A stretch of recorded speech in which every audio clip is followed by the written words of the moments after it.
Welcome to another episode of Gray Matter with Michael Krasny. In this episode, we're going to do one of our normally deep and we hope enlightening dives into artificial intelligence, hailed by many as the opening of new and exciting advancements in nearly every facet of our lives, while being cursed by others as an inevitable gateway to incalculable and devastating harm.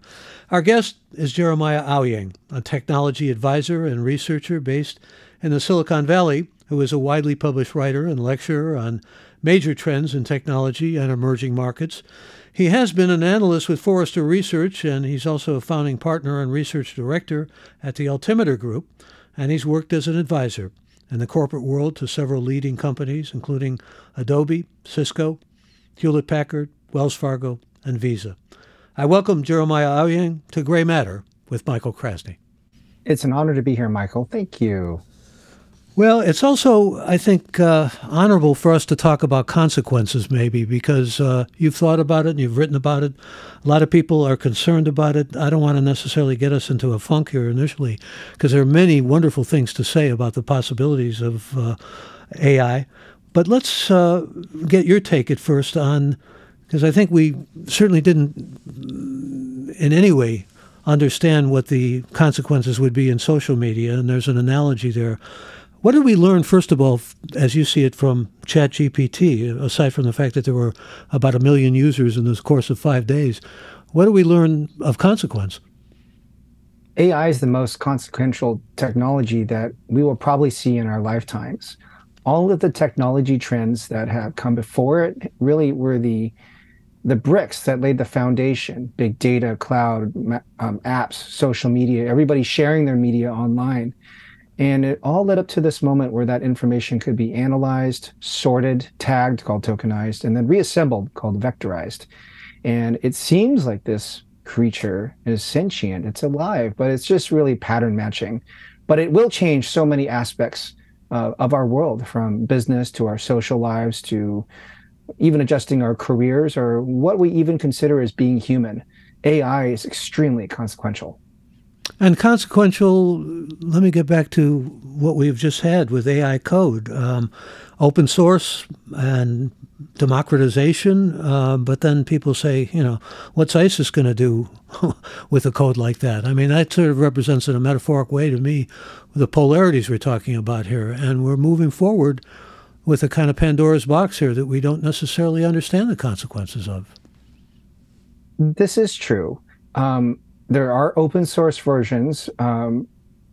OpenAI started off as open source as a nonprofit, but quickly realized for safety reasons they were going to make it more closed and offer it in a more commercial sense, as we see with their partnership with Microsoft. But there are certainly open source versions available on code repositories that people can download and use. And like other technologies in the past, whether they be propellants or fire or splitting the atom, they can be used for great good and great harm. So those things don't change. The issue is with how humans wield these powerful technologies. I don't necessarily think the issue is with the technology itself. Well, I agree with you. I think the issue is with humans and with the potential for bad actors and what they may be capable of doing. And that's what we really can't see. We don't have a periscope. We can't go around the corner here and know where we're headed with it. And there is a good deal of apprehension, understandable apprehension. Your feelings, your thoughts? Yes, I think there is a great concern. So the most popular mantra that I hear amongst the AI space is whoever creates the AGI, or artificial general intelligence, which is equivalent to a human intelligence, will, quote, rule the world. If it sounds grandiose in a Tolkien novel, then yes, it is. So very much that way. The thing is, we won't even know when that moment happens, because it's learning at an exponential curve. Or sometimes we're hearing folks like Tristan Harris reference it even as a double exponential curve, where it looks like a flat line, low adoption, then all of a sudden in 5 days, 1 million users, and it keeps on continuing to go up. GPT will be at 1 billion users probably before the end of the year, which is one of the fastest growing consumer apps ever. So we cannot even understand and fathom and predict what an exponential curve looks like, or even something even steeper. So that is why we just don't know what's going to happen completely. Michael. And yet we have people like Jeffrey Hinton, the so-called godfather of AI, telling us we really need to slow down. There's a 6-month waiting period now. We've got he's kind of a Paul Revere going out, leaving Google, going out to tell us about the dangers and perils that may face us. But then we got people like Elon Musk saying we're summoning the devil. I don't know what, just as a layperson, not a tech person, I don't know what to make of all that. I don't know, because Musk is building an AI company, and Musk is, saying it's going to wind up robots killing us when self-cars have killed a few people. This is sort of the two sides that I see. And I think I want to talk about the benefits, because I see a remarkable cornucopia of benefits in all this. But I'm concerned, and obviously I'm trying to communicate that concern. I know many people are, because we don't know where we're going. We didn't know where we were going really with the internet. The net effect will be a positive gain for humanity. This will benefit us in many ways, but we will certainly have unexpected things happen. There will be certainly job loss. We're going to see some issues around ethics. Some people will be profiled in ways we never expected, that we can't even possibly predict all of those things right now. There is some hope that things would slow down naturally. There's actually a chip shortage. There's a 40-week chip shortage to receive the processors. And most of those are already reserved by the big tech companies like Amazon, Google, and Microsoft. So things are going to not move as quickly as some of them would predict. Not to comment on any of those individuals you said specifically, but sometimes there is rhetoric so they can position themselves and launch their own AIs. So we just have to peel back the onion a bit to see what is truth. There is clearly a race for every company to have an AI as quickly as possible. Yeah, Microsoft and Google are at it now, and a race with companies as well as with countries. I mean, I was thinking when you were talking about a chip shortage, we did a little plug for a podcast we did just last week with Orville Schell, who's one of the leading authorities on China, who pointed out the fact that Taiwan makes about 92% of the chips that are out there. So we don't know what's going to happen with Taiwan either. What Russia did with Ukraine, China may do with Taiwan. That is a hot spot we'll have to carefully watch, and you can see the posturing from both sides. That would be a critical disruption on whoever has that control. Well, these are things that we can't predict, alas. We can't crystal ball gaze into it. But what do you think generally about the 6-month secession? Is any going to, because, this is like saying, in my mind, a little bit like saying when Gutenberg invented the printed press, people are going to stop reading for 6 months or something along those lines. It's too late for that. It's not going to happen. It's not feasible. No way. So there's no way this is going to be put on pause. The open source versions are out there. People can already grow their own and train their own models. It's just not going to happen. So instead, what we're seeing is regulation happening where companies and countries are saying we won't use it in this way, or we want to see how data is going to be used. We're seeing inside of corporations, they're setting up data ethics boards. Last week, we saw the United States White House set up a AI czar and put over $100 million into a fund in order to look over this. Kamala and Joe Biden hosted CEOs from the AI companies to try to let them know that they're going to be watchful over the space. But there's no way that any country can slow this down, especially they have the lead. This is a race. It is indeed. And maybe some of the more serious doomsday scenarios, of Terminators and robots killing us are pretty far-fetched and a long way off. Let's talk about the benefits, because those really, I think, need to be considered in the whole picture and need to be considered and maybe championed in a lot of ways, because it's pretty exciting. I mean, I'm thinking about, we don't even know the benefits in any specific ways, but we know they're there potentially in healthcare and economic prosperity. I think you've written about animals and the way we treat animals with respect to climate change. I can go through the whole list here, but it's extraordinary what the possibilities are. It is. So at the most basic level, the laborious tasks that humans are doing, whether it's behind a computer or with manual labor or with robotics, can be reduced, if not eliminated. And so humanity has a chance to reset on how we have a relationship to work. We may not think of work as something grueling and grinding, but instead of something more inspirational and enlightening if we can focus on things that make us more human. So I see opportunity with technology and AI aiding us in that way. Secondly, AI can do a few things that humans cannot do well, which is to process a tremendous amount of information on the fly instantly after it's been trained and find patterns. So there's a term emerging in the AI space is that AI can quickly find a needle in a needle stack. It's something that humans just are not capable of doing. And that could benefit it in many of the problems that we have, the mega problems, maybe improving longevity or our health span, or improving climate, or even just reducing the costs of our daily items. So there's a lot of opportunity for that. You remind me a bit of Jaron Lanier. I don't know if you've read his thoughts on AI, but they call him the dismal optimist because he says, humanity and what it can do for humanity is where the real emphasis ought to be, as opposed to getting too tech or too machine-like or whatever. Actually, Robert, a question from one of our listeners in Los Angeles says, what makes your guest feel that the net effect of AI will be positive? Or do you feel that way, I guess? I do. I am a technology optimist. I do know there are certainly downsides, and we will go through a trough or two or three for sure. But overall, technology has aided humanity in many ways. Lifespans are going up. Technology enables this. We do have more information. We can have more time in our day if we use technology to make things at a greater ease. I think the bigger issues are sometimes outside of technology, like how do we manage the economy, which is something that's going to happen outside of the technology sector alone. It's going to require governments and leaders to be involved and leaning into this as well. And then secondly is really looking inward, like, is this an opportunity for every human to find self-actualization? I think those are deeper things that we could discuss, that technology will enable us to have that opportunity.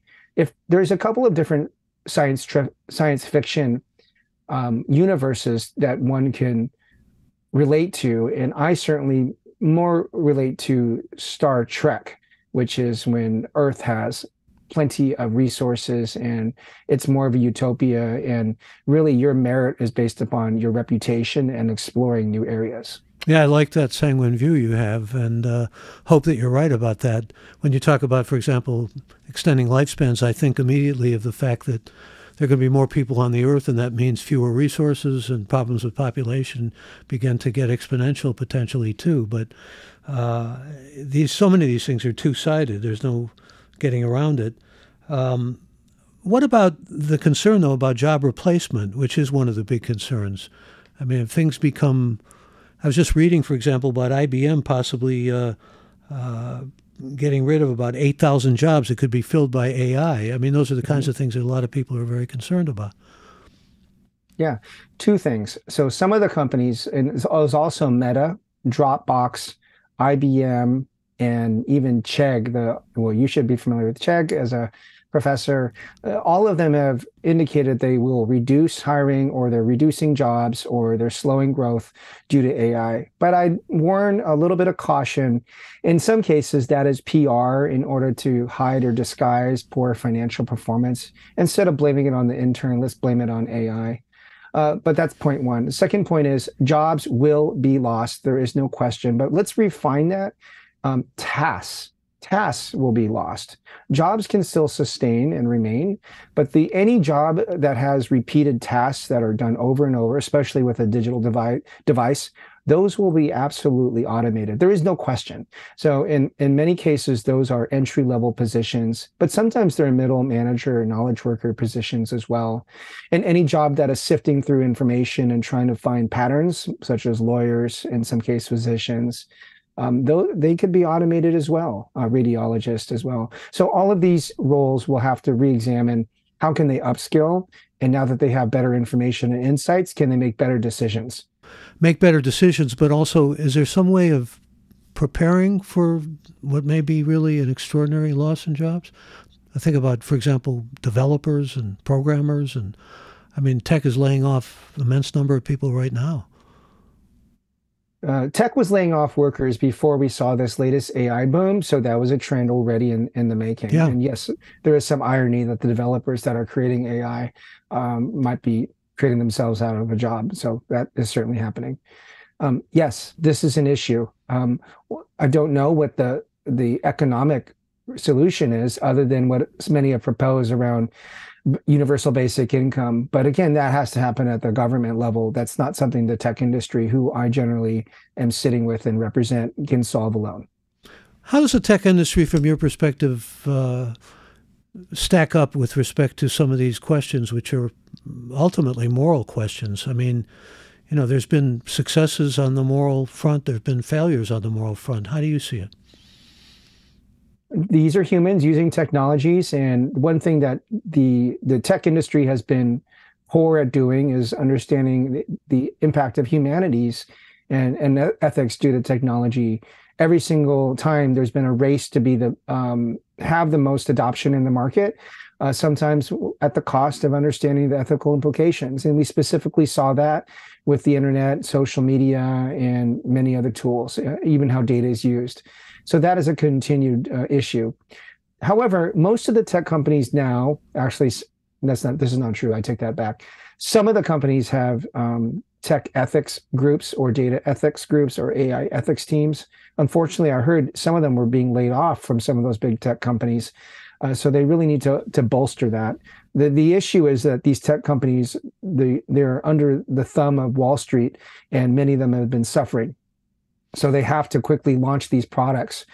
Even Google lambasted Microsoft. We're saying, you guys are so successful, but we have no choice but to space race this and launch as quickly as we can, which we saw from Google's I/O's announcement this week. So what I'm telling you is there's a lot of flux. People are trying to be thoughtful, but we have to move at an extreme pace in order to be competitive in the commercial market. Well, in fact, let me give you a little scenario. I had lunch recently with a friend of mine who had many years as a successful news director and ran a couple of TV stations. Very thoughtful guy. And he said, and I had just seen a movie called Air, which, by the way, was a really good movie. It's about the attempt to get Michael Jordan to sign with Nike. I will say more, no spoilers on that. I mean, from the sounds of it, it doesn't seem like it would be a movie that would draw you in, but it's a very well done film with Matt Damon, all the competition. And the competition is brutal. I mean, it's ruthless to get to sell essentially tennis shoes. This friend of mine said, what if Adidas wanted to ace out Nike and they put out total disinformation story? They created it through AI, a story, for example, that there was proof. And by the way, this is just fiction, so don't think I'm saying anything that's true here. This is from my friend. Something that was done to the arches of the feet, or some damage was done, and they had video to back it up. I mean, think about this for a moment, because I did think about it a lot. And they put it out there as misinformation, and it's out there, and of course it goes all over the place. And then the other company comes back with even a more serious kind of false misinformation story against their competitor. I mean, in any real world, these are the kinds of things that could exist, right? Yes. This morning I was watching videos created by Stable Diffusion and other tools, and they're becoming more and more real. But I think we are now questioning what is real. I think that it's a general question on, is that image real or not? That's what I am. After seeing the Pope in a puffy jacket or, former presidents breakdancing, there's general disbelief. So that results in two actions. One is that traditional media needs to come forward with a way of verifying news information. And secondly, I think we'll see a new type of information protocol emerge called proof of fact. In the blockchain, there's something called proof of work, proof of stake. So we'll see some type of way where information there's a source that it is stamped with some authenticity. We'll see those kinds of levers as well as regulation that might be efficacious, you think? I don't think regulation can move fast enough for content being generated on the fly, because everybody has these tools, right? The difference between splitting the atom and AI is everybody has the opportunity to use AI. It's you don't even need an app. It's just in the browser. It's native. versus you would need plutonium and an incredible amount of knowledge to do the former. Here's some questions from our listeners. Let me begin with Stefan from Würzburg, Germany, who wants to know, how do you think about the regulation of AI, which we just kind of led ourselves into? So thank you, Stefan, for that question. As you see things, Jeremiah, where's regulation going to be, if at all? So there isn't any regulation now. There's just been posturing or bans. Italy banned the AI from GPT for a period of time, and now it's unbanned. So what I suspect is countries will expect that user data is verified or some type of way of proof, but I just don't know how that's going to work. You'll see countries like China continue to have their great Chinese firewall up where information can't get in or out. I see this is tied to regulation, but many corporations will be launching their own versions of GPT based upon the data from within their own companies. And regulators would probably smile upon that because it's within the boundaries of some form of safety from verified data. I just don't know how regulators would be able to do this in a way that is going to be universal. It's going to be really challenging.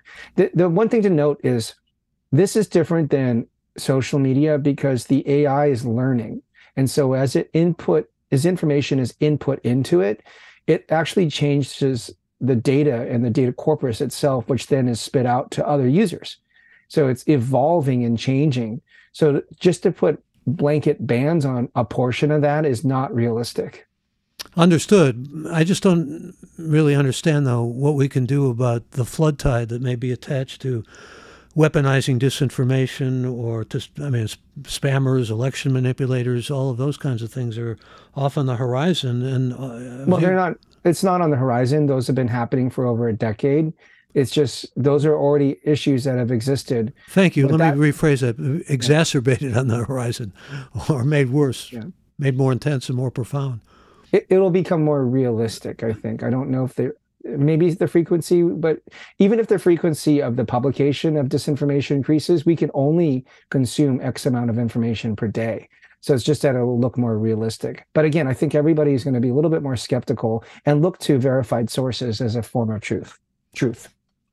I don't know if you are familiar with some of the speculation, though. They're talking about actually decoding brain activity and setting up language models of brain activity, which could lead to mind reading. I mean, this is sort of Brave New World, something out of Huxley. I hadn't even considered this until I just recently read something about it.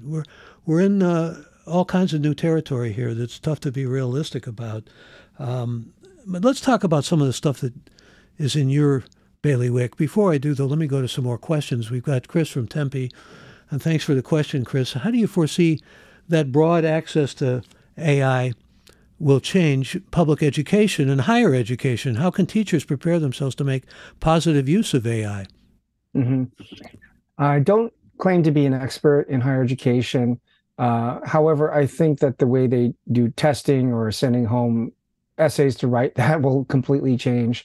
Just requiring students not to use it and then trying to ascertain with software, was it created by AI? That's not going to work in the long run. I think instead that students could be tested maybe in person on their critical thinking skills or speaking on a topic or debating on a topic. I think there's a different way that we could look at this. And the same thing, going back decades ago, the slide rule or the calculator, people held up the same concerns, but now it's an expected tool that, not the slide rule, it's an expected tool that people would use. So I think we'll have to reframe yet again how that's done. Even the notion of textbooks seems a little archaic when you can get information from GPT. And that's what Chegg was seeing as a threat to their business model. So it's possible we could see all of the publications from, let's say, Harvard, all of their Harvard professors, everything they've written, all of the in-class materials that could be assembled into a large language model, and they could train off that and build the Harvard GPT for students. And they could reflect off that and use that throughout not just their time at the university, but throughout their careers. That would be a big benefit, and people could add to that. But So that would be, as yeah, an go ahead. old English professor, I sometimes find myself thinking or musing about, if I got a student composition, how do I know it was composed by the student as opposed to AI? There's software that can, There is software it, that can trace it. That's true, but yeah, but it's not a high accuracy. And then you're breaking the exactly relationship with the student by accusing them of cheating. that too. It's Yeah. just not a great way. So instead, figuring out a better way to test them. Well, we're maybe reinventing educational tools or pedagogical tools. Mhm. That could be exciting. I read an essay recently by a young English professor who said maybe with all this job displacement, we'll have young people feeling maybe they shouldn't go the STEM route in their education. Maybe they should go back to the humanities and art and study those kinds of things. And that would be good because those enrollments have gone down so precipitously and so And profoundly. don't forget the trades, which is one of the most, which is the sector to be most immune from AI. Well, here's a related question from Juliet in Paris, France. And thank you for the question, Juliet. She says, with the rapid advancement of AI, do you foresee a time when AI will surpass human creativity in areas such as art, literature, and music? So the way that the tools work is they grab all of the great works from humankind and then they analyze it. It's called, and they break it into its core component called tokenizing it. So each word becomes a token, each phrase becomes a token, and then they can guess with great accuracy what is the word that's going to come after that. And then when you ask it a question, it'll analyze that, and then it'll predict what should the sentence be that should follow that. So it's not really creating anything that new. It's just regurgitating, remixing, mashing up what humans have already created. Yeah, I'm sure it can create permutations that we've probably never seen before, but it's the if you think of a bell-shaped curve of humanity's creativity, it's usually creating with the simple prompt things at the top of the bell, 70 to 80%. If you have more advanced prompts or it's learning, then yeah, it can push towards the top 10% of creative content. But yet we haven't really seen it go beyond what humans are capable of doing, but that could come. Um, Clearly, artists are very concerned about this, and they were already concerned about Web3 and NFTs before that and social media before that. So to be an artist is you have to constantly evolve in this space. One of the art, so there was music that was being replicated by AI, and so AI Drake replicated his songs, and the music industry, Michael, had a big tizzy about this and did cease and desist and had it removed from all of the popular networks and social media networks. But one artist, Grimes, she said no. In fact, I want AI artists to use it, and here all of my stuff is open for you to use. However, if you use it, I want 50% of the revenues. So she's using it to feed her creativity as fodder, as base that can be remixed, and then she can benefit from the AI and the crowd. You know, I was talking before we started talking with Shannon, our producer, about the fact that over across the pond, I believe in England, one of the libraries, they tried to duplicate a poem of William Blake that sounded like it was by William Blake, but done by AI. And something was missing, but it was pretty close, at least from what I was able to glean and extrapolate from it. What was missing? Just some of the sense of the distinctiveness of the voice. That's hard to replicate. You know, the poetic voice, the nuances of it or the subtleties of it that come through. I mean, you can replicate it to a degree that's sometimes almost indistinguishable, but they were saying, no, there's still the brand that's Blake's that can't be duplicated. Let's comment on that. So the music that was replicated, Drake's music, is generally considered popular hip hop.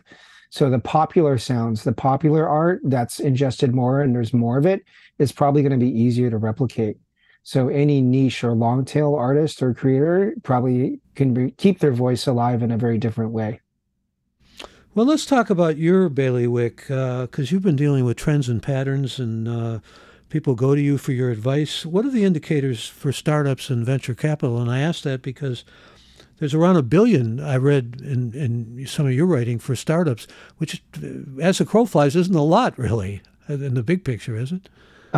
Yeah, so I'm seeing different data now. So I think it's around 7 to 8 billion has been invested in the AI space. Oh, that's pretty recent data then, yeah. Yeah, it is. I'm seeing different stats. It depends how you look at it, because when Microsoft invested in OpenAI, a lot of that is just credits to use Azure, which is their cloud computing. You need a tremendous amount of computing costs. And just some stats to train OpenAI, ChatGPT, OpenAI is the company, to train the model, like training your child or a student, it costs $500 million of computing. It's pretty expensive. And every day, this is actually 30 days ago, the server costs or the compute costs was around 700K just to run the model. I'm sure it's increased exponentially at this point. Right now, most of the startups, and I'm attending at a minimum 3 events here in Silicon Valley in AI. Most of the startups are either the large AI models, which are already off to the races, and I already named a few of them. But the mass majority of quantity are small startups with just a handful of people working in them. It's called seed stage startups. They're very young, and they're creating many permutations. And it comes in different flavors, from AI infrastructure or AI applications, or the latest flavor, which is AI agents, autonomous agents. There's 3 to 5 different AI events happening in San Francisco, which is truly the epicenter of AI. There's one particular neighborhood, 2 neighborhoods actually now. The first neighborhood is Hayes Valley, close to Market and Van Ness, where the startups are birthing. And it's been rebranded as Cerebral Valley. And that's where the hub is, and they are living together in co-working homes, and they're constantly coding. And then the second place where we're seeing a nexus is Shack 15 at the Ferry Building, which is a gorgeous co-working spot in the style of a Scandinavian design. And there's many meetups and hackathons happening there on the other side of Market. So San Francisco is quickly birthing as the epicenter of AI right now. So there's a lot happening here. It's hard to keep up, even though it's my full-time attention. At the same time that we're reading about San Francisco going downhill and looking like a ghost town, and all the rest of the Nordstroms closing down and so forth. I mean, again, it's kind of a bipolar assessment. Chad wants to know, the more information we can get from AI, the less we have to learn individually. Do you think we're going to grow more generally ignorant with a reliance on AI for information? It's a good question, but let's piece these out in different layers. So there's, at the base layer, there's just data, which could just be ones and zeros, not sorted, a bunch of Legos just thrown on the floor. The next level would be information, sorting that into like groups. So we have all the red ones, yellow ones, green ones, blue ones. And the next level after that would be intelligence. Okay, we could build something. Here's the instructions. And we built this great Lego model of the Eiffel Tower as it's suggested.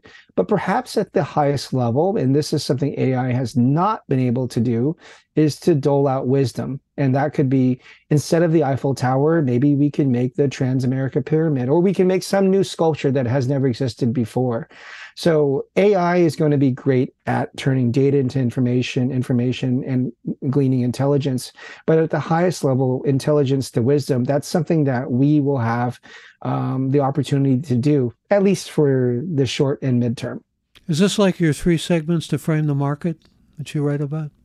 I frame everything and segment everything. It's my training that I had as a Forrester analyst and having my own research firm. So yes, there's many ways to frame things. And here's Colin, who says, blockchain and proof of fact is an appealing idea. It is hard to imagine how the definition of fact validation won't be hijacked itself. Yeah, that's also a concern. So we would probably see quite objective things on as proof of facts, dates, times, scientific information, things that can be proven with a proof. So that's probably where it will start. And then from there, it would evolve into other things. And then you see the same behavior on Wikipedia. There's a listing of some facts and with citations at the bottom. But the Wikipedia's articles today are also subjective, giving multiple points of view. So not sure that would be a proof of fact unless it's pointing that there is debate around something. So also a good question. There's always nuance in all things. And thanks for the questions. Questions, of course, are welcome. And I'd also welcome hearing from you some thoughts that you have or reflections that you have about, just since you mentioned your background in research and analysis, how do you go about assessing the data that comes in? Because it's changing so fast on AI. I Hmm. mean, just give us a little perspective on your methodology and how it works. Sure. So, uh, in my roles as an industry analyst, and I play many different roles. Like I'm also been an investor. Uh, I've been a CMO. I've been an entrepreneur. But my core that I truly find passion in is finding patterns in the market and then kind of forecasting what's going to happen. Sometimes I'm wrong, but sometimes I'm right. Probably right more often. Usually my timelines are off. I think things are going to happen longer than they do. But typically, a market goes through 5 questions like, what is it? Why does it matter? How do I start? What are best practices and how do I integrate it into everything that I do? And I listen to the market. What question are they asking? That tells me on the level of maturity. I'm no stranger to seeing markets bloom and blossom with 100 to 1,000 startups very quickly, but the pace that we're seeing here is definitely faster. In particular, there is a website called there is an AI for that.com. It is a directory or repository. And when I looked at it, I think about a week and a half ago, it's like 3,600 startups, and I believe there's over 4,000 now. So it's growing fast in the AI space. The challenge here with keeping up with this is that there's a new type of technology called autonomous agents. And autonomous agents are they need little human intervention or even direction, and they operate on their own, and they can actually go and create their own little programs and companies. Some people refer to them as baby AGIs or baby artificial general intelligence systems. And so it is like they can create their own companies very quickly. And so we're going to see this proliferation of AIs creating AIs, birthing.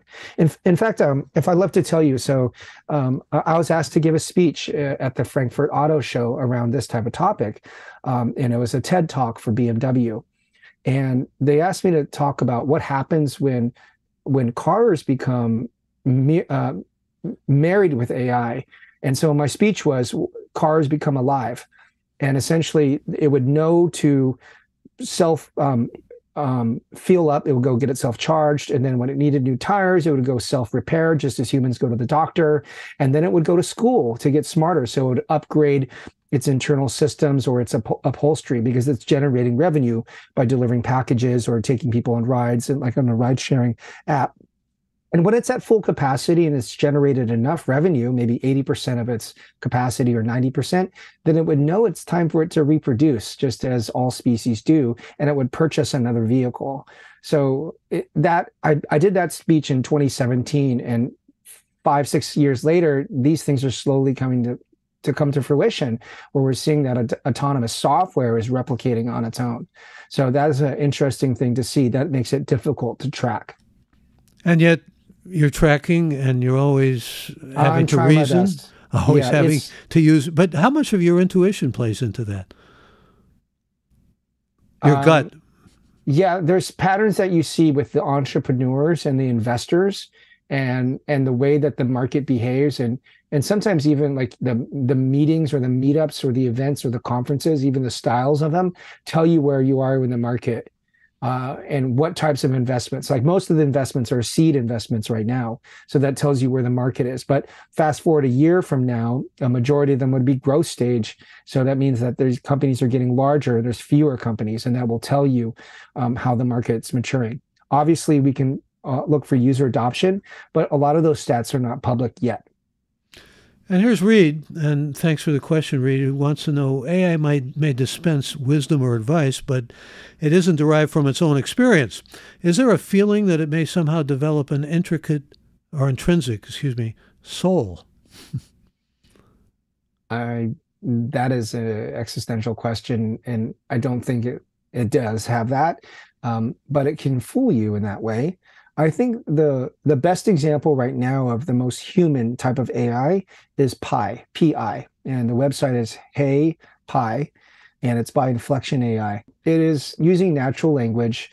You can try it right now, and you can talk to it, and it'll talk back to you in a conversational tone. Unlike ChatGPT, it's not conversational. It also has a voice system as well. I mentioned Jaron Lanier before. He says all these analogies to the human sphere are absurd when you think about it. To say, for example, that AI well, that human beings are like cars would be comparable to talking about AI being like humans, because if a car can go faster than we can, you don't say the car runs faster than we do.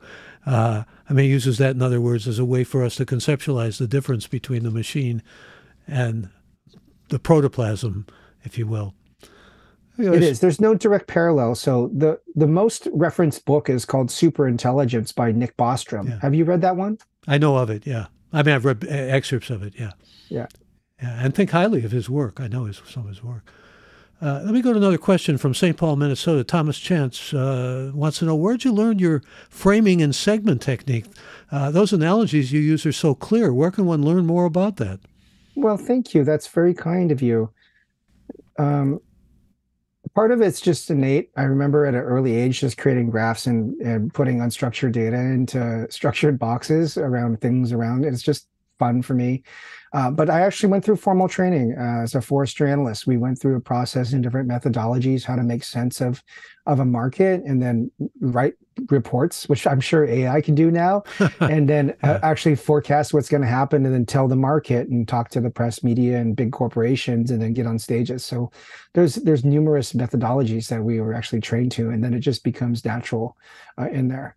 But of course, I have critics too. People say he's too analytical and he doesn't understand humanities well. So I receive that criticism as well. So that's fine too. But I like the way you think about humanity. At least that's what comes across to me as your interlocutor. And let me go to another question from Robert in Los Angeles. Can your guest talk about the probable use of AI by bad actors? What does the average person need to be prepared for? I think the most realistic one is your history and your past will now be, resurfaced to AI because it's grabbed a lot of information. Two is the person on the phone may not be human. The person who you might think it's your sister may not be your sister. It could be AI. So we have to rethink like what is truly human. I think those are the most immediate dangers to date that we have to be ready for now, like literally now. And also, as you put information into these tools, it will store and learn from that, and you might not be able to delete that information. Some of them are promising incognito modes where that information would not be shared, but we just don't know right now. Yeah, I'm thinking about that movie Her, which you probably may have seen with Scarlett Johansson. I mean, is that such a improbable science fiction type of scenario that you could have actually a replication of a human being that was so real that somebody human could fall in love with that replication, and then the replication would fall in love with a replication like it? I mean, that's basically the plot, but that's going to happen. Yeah, so some of those tools and some of the ones I've mentioned, in particular, there was a tool called Replica, which had heavy amount of criticism, was an AI that also had an avatar that was trying to get you to have essential discussions with it. And it was frankly inappropriate. And people do fall in love with those things because there's a high degree of loneliness in society, and mental health is more tarnished now than ever before, show the studies. So people are turning to these tools, and I think that is a risk. And it's immoral for companies to just go forth and monetize that. So that is a concern that we'll have. So people will fall in love with AIs and turn to those first. And also, as we have a large segment of the population who's aging, and loneliness is a major issue across many countries, hospitals are even suggesting using AI as a form of therapy. So I think this will become a very common thing that the younger generation will be accustomed to, talking to these AIs. Well, hospitals have been using animals for therapy, and I had mentioned before that you've had some thoughts about animals and treatment of animals with AI helping. What do you foresee there? There are some startups that are working at understanding and what animals actually are communicating to each other through voice analysis or grunt analysis, if you will. There's actually an app I used this morning where I'll just tell you, where you turn it on and it listens around you, and it'll tell you what birds are chirping around you. And it's pretty accurate. It's called the Merlin Bird ID. Yeah, I've seen that app, actually. Yeah. So that's the start. But then imagine we have an app that it's listening to your dog, and then it looks at the behaviors of the dog and then the dog is barking about something, and then a text message pops up in your SMS, dog is hungry, wants this or that. And then, of course, that spreads to livestock. And do we want to hear what livestock have to say? I bet you don't want to hear what they're going to say to us. But that is probably a reality within the next 10 years. Well, I would welcome if they could help me control my dog when she decides to jump up in the air and do sort of wild behavior that I don't understand and haven't come to grips with even. But let me go to some more questions. And again, thanks for the questions. This is Stefan again from Wurzburg, Germany. What kind of systems do we have to keep clean of AI to prevent AI from making fatal decisions, for example, in defense? I assume we're talking about military defense? I think he is, yeah. And I don't know that we have anything like that really at this point, do we? I don't actually have a lot of information about that. And if I did, I wouldn't be able to comment about it. But certainly AI is going to become an important military tool, weapon, defense. There's no question. Again, the narrative is whoever creates the first AGI controls the world. And I believe that to be true. It could have some serious dangers, though, and perils, particularly where nuclear weapons are concerned. I mean, you can imagine all kinds of dystopian things, and unfortunately, the mind runs rampant with them. Yes.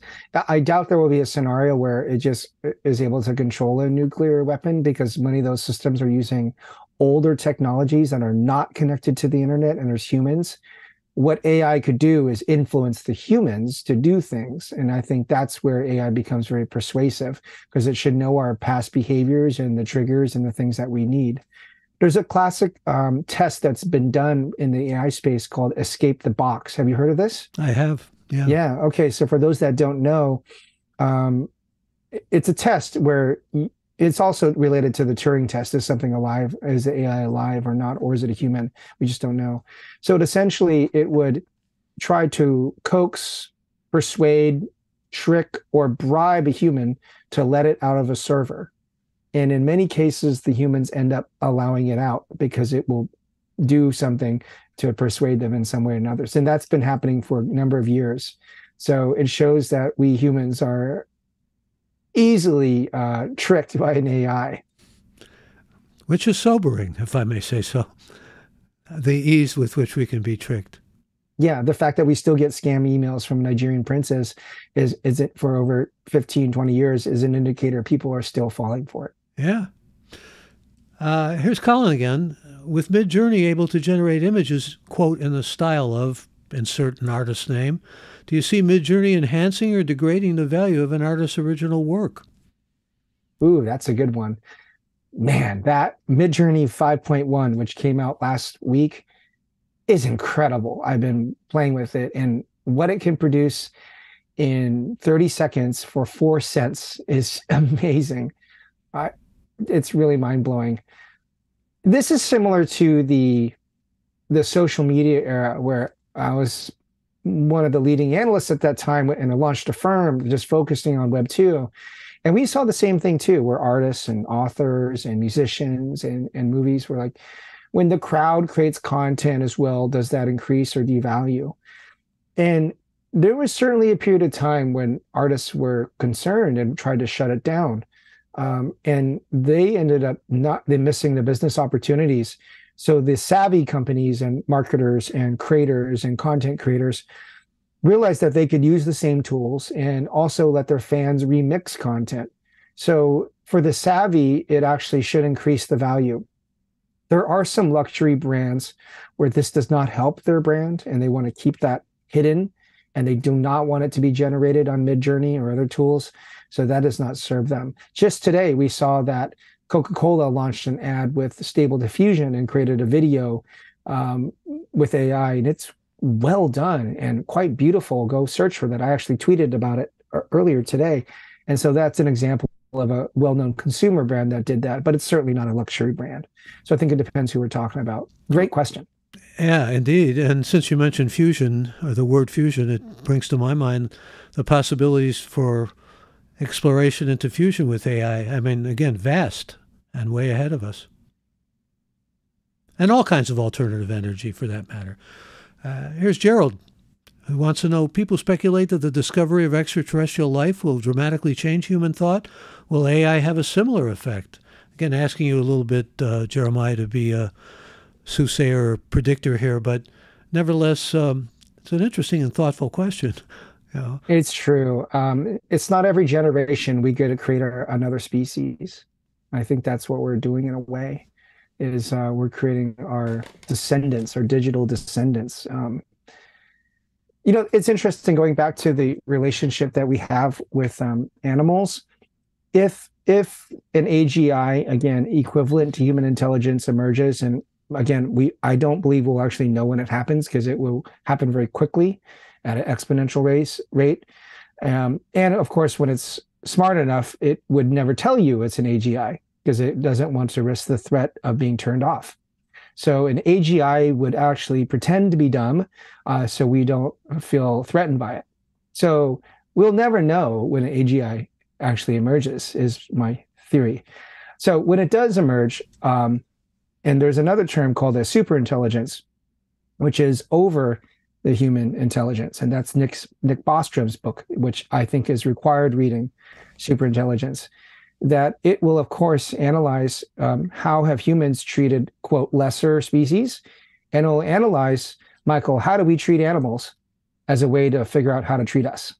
And so that may be great or horrible, depending on which animal we're talking about. Yeah, I also like your ethical perspective. It reminds me a little bit. Have you read Peter Singer?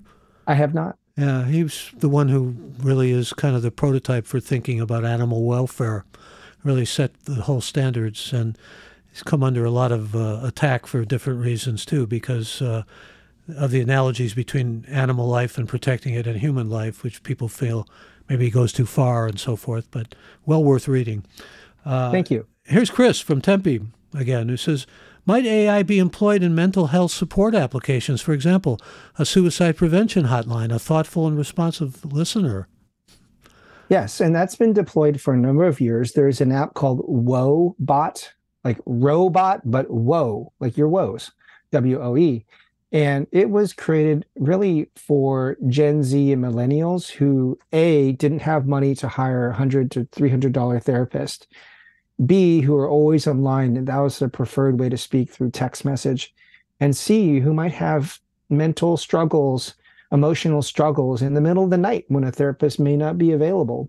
And so this WoeBot was using cognitive behavioral therapy practices. They've also received some criticism as well to help people in aiding them in getting these suggestions and help. And of course, apps like Calm and Headspace, which I have used to really strengthen the mind, are also used. And of course, we'll see an AI version. I'm already seeing examples of that. I used Pi yesterday. I said, walk me through a 3-minute guided meditation. And it did. It was a very generic one. But what if it was really personalized and customized to my heart rate, to my breathing, or that the fact that I'm a particular demographic at a certain age in the weather?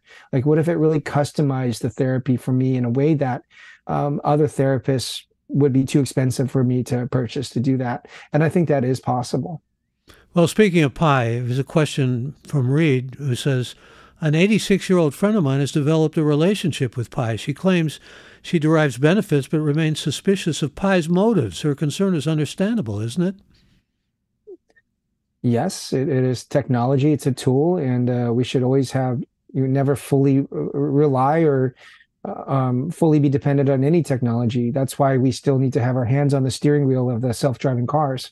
We should not be handing over all the control yet. So yes, have some healthy skepticism, but try to benefit from the upsides. Let's talk about the upsides now more. I mean, because we're coming sort of to the end of this hour, and I'd like to lay the emphasis there. From your perspective, the real upsides. The real upsides are, to quote Reid Hoffman's book called Impromptu, which is a great read, and it's public and it's free, that it will accelerate humanity and amplify humanity, I think is the actual term he uses. And he actually wrote the book with GPT-4, which in itself is very interesting. And he walked through different chapters on how every industry will have benefits from AI. And whether it's parsing together terabits of data and finding unique insights, or it's removing labor from humans, I think this helps us to redefine what our humanity is. And hopefully we can get rid of any of the things that we don't like and really find more resources because AI can help us grow. So I do see net benefits from this in several years. Well, you mentioned Reid Hoffman, and of course, this is we're doing this episode when this decision came down against Donald Trump for sexual assault, and the lawyer Roberta Kaplan was actually subsidized by Reid Hoffman. They've made a lot out of this in the right-wing press, and it's a subject of great discussion.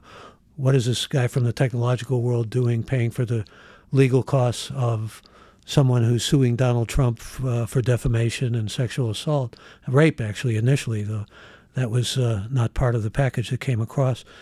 What I'm interested in here is where does AI fit into the legal process, and what ways do you envision, for example, AI being a part of the legal process or jurisprudence? That I don't have enough information on, but I do know that it's impacting lawyers' tasks, jobs, and roles, but that's a slightly separate discussion. But certainly it's being used it will probably replace many paralegals. It can analyze the information. But when it comes to in the courts, I don't know yet. Remains like so much to be seen, right? Yes. Well, I like the fact that you speculate, that you take chances, that you take risks with respect to speculation. I think that's all healthy. But we come to sort of a bit of a wall epistemologically. There's just so much we don't know at this point. Right. And that's exciting, but it's also scary. I mean, that's my 2 cents, at least at this point. Jeremiah, it's good to have you with us. Thank you so much for your time, for your measured thoughts, and ongoing success for you, I hope. Thank you for the conversation. And thanks to all of you who listened and will be listening to us. This episode will go online shortly. But let me thank the team again, Alex, Shannon, Colin, Chad, and Malachi. And special thanks to this episode's special guest, Jeremiah Owyang. I'm Michael Krasny.